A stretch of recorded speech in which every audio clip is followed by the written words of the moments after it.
कडाक्याच्या थंडीमध्ये नाशिकचं राजकीय वातावरण तापू लागलं आहे, कारण पुढच्या काही तासामध्ये नाशिकच्या 11 नगर परिषदांच्या निवडणुकांचे निकाल जाहीर होणार आहेत। आपण सध्या नाशिकच्या भगूर नगर परिषदेची मतमोजणी ज्या ठिकाणी होणार आहे त्या मतमोजणी केंद्रावर आहोत आणि या ठिकाणी तयारी जी आहे ती आता जवळपास पूर्ण झालेली आहे। बरोबर 10 वाजता या ठिकाणी मतमोजणीला सुरुवात होणार आहे।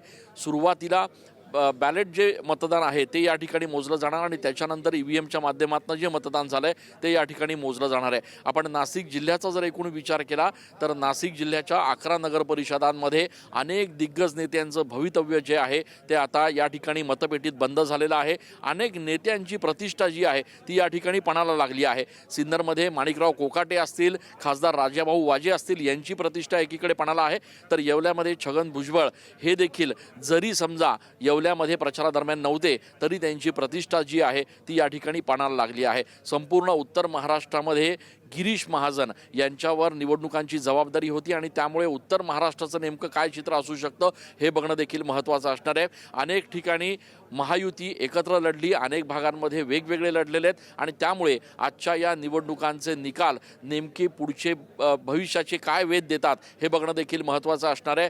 आगामी काळामध्ये नाशिकच्या त्र्यंबकेश्वरमध्ये सिंहस्थ कुंभमेळा होतोय, त्यामुळे सिंहस्थाच्या पार्श्वभूमीवर त्र्यंबकेश्वर नगर परिषदांमध्ये काय निकाल येतात हे बघणं देखील नाशिककरांसाठी महत्त्वाचं असणार आहे। त्याच्यामुळे एकूणच या संपूर्ण निकालांकडे राज्याचं लक्ष लागणार आहे आणि त्यामुळेच या सगळ्या निकालांच्या पार्श्वभूमीवर आता दिग्गज नेत्यांची प्रतिष्ठा देखील पणाला लागली आहे।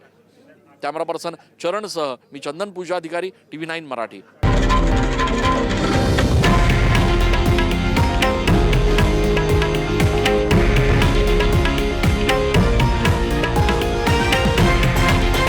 हे आहे देशातील नंबर 1 न्यूज नेटवर्क आणि आपण पाहत आहात TV9 मराठी, एकमेव।